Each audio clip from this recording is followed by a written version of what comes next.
Hello. So part of the boundaries thing I've been doing has the whole section of emotional and mental put together. I'm gonna do them separate because they are kind of longer sections of this. Once again, this is from Self Help Alliance, and it's called Better Boundaries. So, emotional boundaries. Be true to yourself above all else. People who lack healthy emotional boundaries can be very difficult to deal with, and you should not even have to deal with them if you'd rather not. Life is short after all, so try to spend your valuable time with people who nourish your soul rather than depleting your emotional energy. So, what are some ways you can nourish yourself and protect your emotional boundaries? So I can nourish myself by walking, exercising, relaxing, listening to music, distracting myself with homework. I can protect myself by making boundaries clear and expressing myself and how I feel, is what I wrote. Some emotions have received labels as good or bad. However, it is important to view all emotions as helpful. To label any as negative might steer people away from learning about feelings, as they may want to avoid something labeled negative. Emotions that are traditionally negative can warn us when a situation is headed in a direction that we may not be the best choices for us, and can motivate us to make changes. Despite knowing that all emotions are helpful, there are times when it is in your best interest to control your emotional behavior, releasing them in a different way or at a very different time and place.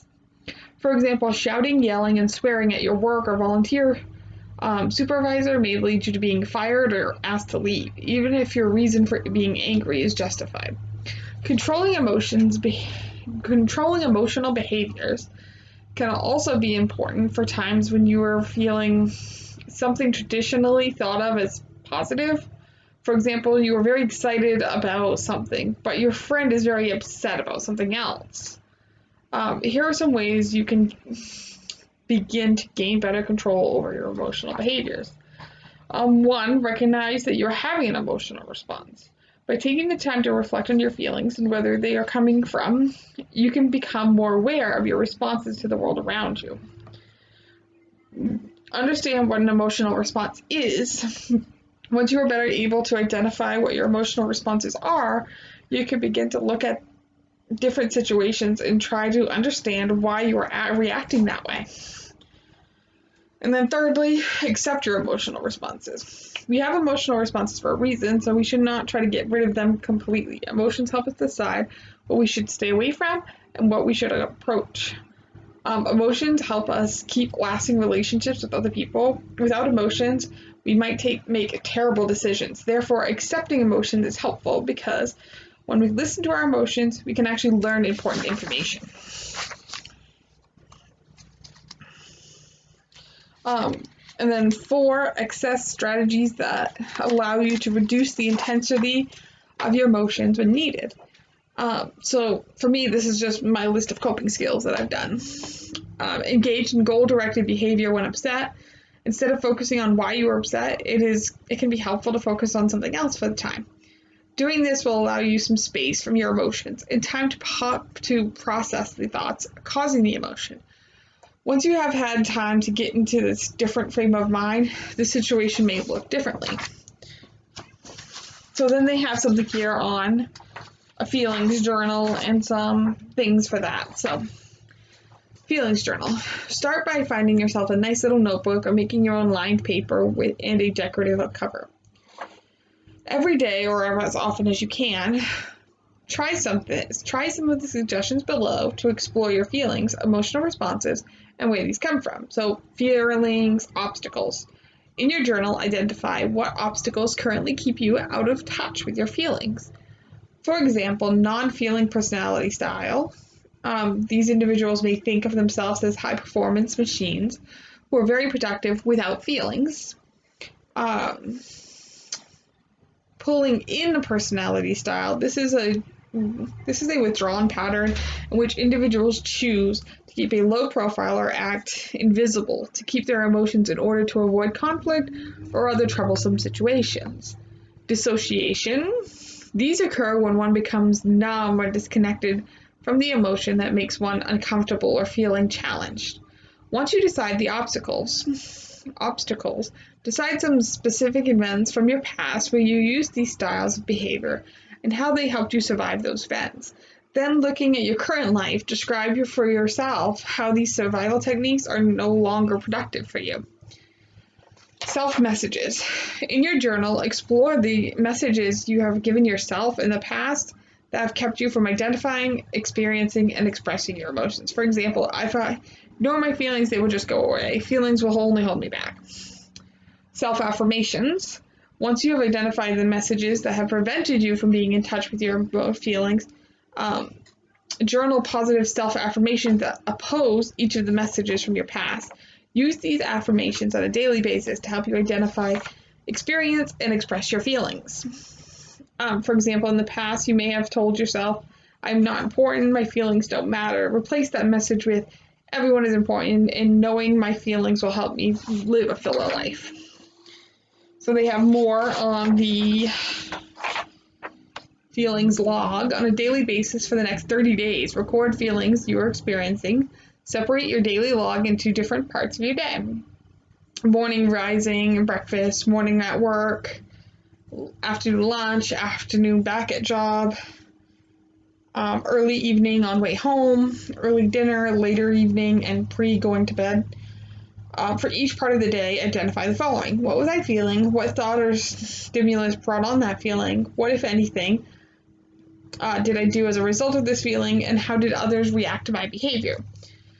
To help you identify the feelings experience, use the list of feeling words that they have.